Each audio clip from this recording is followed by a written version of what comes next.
Good afternoon, all of you. I am Dr. Monica Sharma, Dean, School of Law. Okay, today we will discuss the health law topic. Come start. Good afternoon, all of you.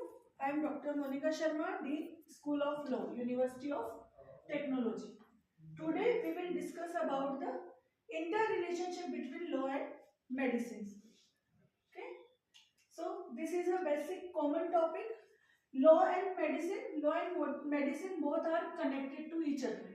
Okay, because medicine law provide the health preventions, protections, etc., and law provide the ethics, rights, and awareness and regulations about the medical profession. Means बहुत basic सा common सी बात है कि law और medical दोनों अपने आप में इंटरकनेक्टेड है. क्यों कनेक्टेड है? कि मेडिकल हमें क्या प्रोवाइड करता है? मेडिकल हमें सुरक्षा प्रोवाइड करता है, प्रोटेक्शन प्रोवाइड करता है, जबकि लॉ हमें ये बताता है कि जो सुरक्षा हमें दी जा रही है क्या वो सुरक्षा प्रॉपर है, सही तरीके से दी जा रही है, क्या जो हमारे अधिकार है, हमारे जो अधिनियमों में जो शर्तें, जो कंडीशंस, जो कानून बताए गए हैं, क्या वो एप्लीकेबल होते हैं. तो ये जो ओवरऑल लीगल फ्रेमवर्क है, ये लीगल फ्रेमवर्क जो है वो हेल्थ राइट के प्रोटेक्शन की बात करता है. ठीक है, मेडिकल प्रैक्टिस के एथिकल की बात करता है, उसकी अकाउंटेबिलिटी की बात करता है कि एक मेडिकल प्रैक्टिशनर्स के क्या राइट्स है, क्या ड्यूटीज है, जब भी वो किसी का ट्रीटमेंट करता है उसको कौन कौन से रूल्स एंड रेगुलेशंस फॉलो करने चाहिए. ठीक है, जब हम नेशनल मेडिकल काउंसिल की बात करते हैं तो नेशनल मेडिकल काउंसिल एक तरीके से मेडिकल फील्ड के रूल्स एंड रेगुलेशंस की बात करती है. मेडिकल प्रैक्टिशनर्स की क्या कंडीशन होनी चाहिए, एक डॉक्टर कब एलिजिबल है, ठीक है, वो कब सर्टिफाइड कर सकता है, कौन से डॉक्टर्स के रिपोर्ट्स को हम वैलिड मानते हैं, ये सारे रूल्स एंड रेगुलेशंस हमें जो है वो एनएमसी बताती है, नेशनल मेडिकल काउंसिल बताती है. ठीक है, उसके साथ ही क्या कहा गया, law guide medical professionals and policy makers in safeguarding public health. किस तरीके से जो है लॉ गाइड करता है मेडिकल प्रोफेशनल्स को. क्यों? क्योंकि जहां पे रूल्स एंड रेगुलेशंस बताए जाते हैं कि किस तरीके से एक प्रोफेशनल को काम करना चाहिए. एक डॉक्टर की प्राइमरी ड्यूटी है कि वो अपने वर्किंग आवर्स को देखने के बजाय ये देखे कि पेशेंट की कंडीशन कितनी क्रिटिकल है. अगर कोई केस क्रिटिकल कंडीशन में पेशेंट का आता है तो डॉक्टर की ड्यूटी क्या है कि वो फॉर्मेलिटीज वगैरह को बाद में करे और प्रायरली वो पहले उस पेशेंट को अटेंड करें. ठीक है, तो ये सारे रूल्स एंड रेगुलेशंस जो है हमें लॉ प्रोवाइड करता है.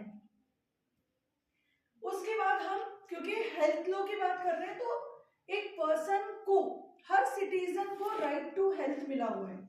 ठीक है, हर पर्सन को राइट है कि वो जो है अपनी हेल्थ को जो है प्रॉपर रखे. इसके लिए लॉ, गवर्नमेंट सब जो है रूल्स एंड रेगुलेशंस के थ्रू क्या कर रही है, हमें प्रोटेक्ट कर रही है. इंटरनेशनल पर्सपेक्टिव में अगर हम देखें तो universal declaration of human rights, universal declaration of human rights UDHR 1948 का जो मेन मोटो था, वो मोटो क्या था, उसके आर्टिकल 25 में क्लियर किया गया कि right to a standard of living adequate for health and wellbeing including medical care. हम लॉ और मेडिकल को अलग नहीं कर सकते क्योंकि जब पर्सन की हेल्थ की बात आती है तो सबसे पहले उसकी बॉडी की बात आती है. हमारे यहाँ एक कहावत है, पहला सुख निरोगी काया. क्यों कहा जाता है? अगर हमारी हेल्थ सही है, हमारा शरीर सही है तो हम सही है.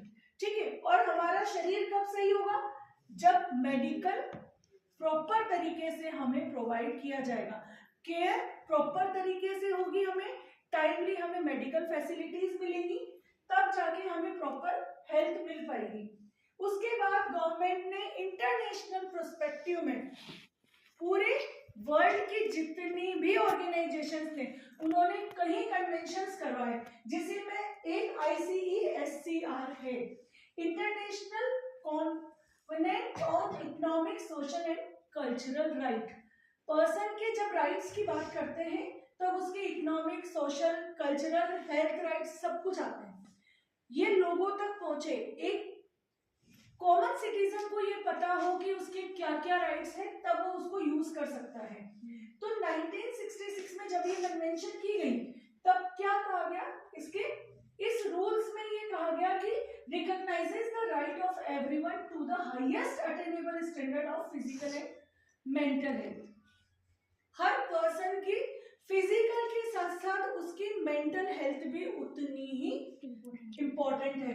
क्यों इम्पोर्टेंट है? उसका रीजन है, अगर पर्सन मेंटली फिट नहीं है तो वो फिजिकल फिट होके भी उसको सही तरीके से यूज नहीं कर सकता। अगर कोई पर्सन डिप्रेशन में है तो फिजिकली फिट होने के बाद भी वो सही तरीके से वर्क नहीं कर सकता। तो फिजिकल के साथ साथ उसका मेंटली फिट होना भी उतना ही कंपलसरी है। ठीक है, साथ ही जेनेवा का जो डिक्लेरेशन था 1948 में, उसमें क्या कहा गया कि modern version of Hippocratic oath, किस चीज के लिए, कि जितने भी फिजिशियंस हैं, जितने भी फिजिशियन डॉक्टर्स हैं, वो जो ओथ लेते हैं किस चीज के लेते हैं, कि हम लोगों की हेल्थ का प्रॉपर ध्यान रखेंगे। और जब कोई ओथ लेता है, शपथ लेता है, तो उसकी प्राइमरी ड्यूटी हो जाती है कि वो उसको फॉलो करे। ठीक है, हम एडवोकेट लॉ फील्ड में होने के नाते हम जितने भी लॉ एमिनेट्स हैं या लॉ फील्ड में जितने एडवोकेट्स हैं, जजेस हैं, मैजिस्ट्रेट हैं, हम सब ओथ लेते हैं कि हम सत्यनिष्ठा से काम करेंगे।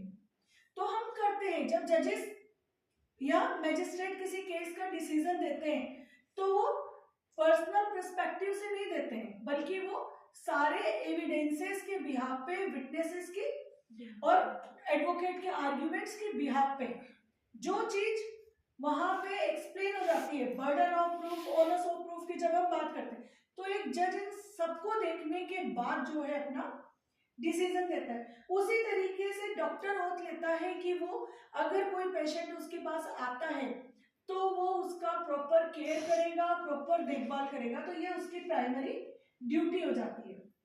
अगर हम इंडिया के कॉन्स्टिट्यूशनल पर्सपेक्टिव में इस चीज को देखते हैं कि यहाँ पे कौन कौन से रीजन से जो हमारी हेल्थ से रेलेवेंट है, जो हमारी हेल्थ को प्रोटेक्ट करने की बात करते हैं। Article 21 right to life and personal liberty. Right to life क्या कहता है? ये हेल्थ और मेडिकल केयर की बात करता है, मेडिकल प्रोटेक्शन की बात करता है। हर पर्सन को, हर सिटीजन को राइट है कि उसकी हेल्थ मेंटेन रहे। इसके लिए उसके आसपास का एनवायरनमेंट क्लीन होना चाहिए ताकि उसको इन्फेक्शन नहीं लगे। ठीक है, और उसको प्रॉपर मेडिकल केयर मिलनी चाहिए। कोविड-19 के टाइम पे जब हर किसी ने अपना काम घर तक सीमित कर लिया, तब डॉक्टर्स ऐसे थे कि हॉस्पिटल में उन लोगों को ट्रीट कर रहे थे जिनको कोई टच भी नहीं करना चाहता।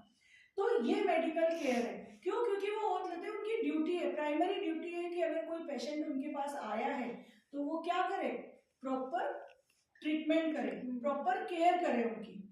क्लियर है? Right to health care. Article 21 में ये चीज भी क्लियर है कि जो केयर है वो कैसी होनी चाहिए, प्रिवेंटिव होनी चाहिए। ठीक है, प्रिवेंटिव क्यों? क्योंकि अगर बचाव का इंटेंशन नहीं होगा तो क्या होगा, नेग्लिजेंसी हो जाएगी।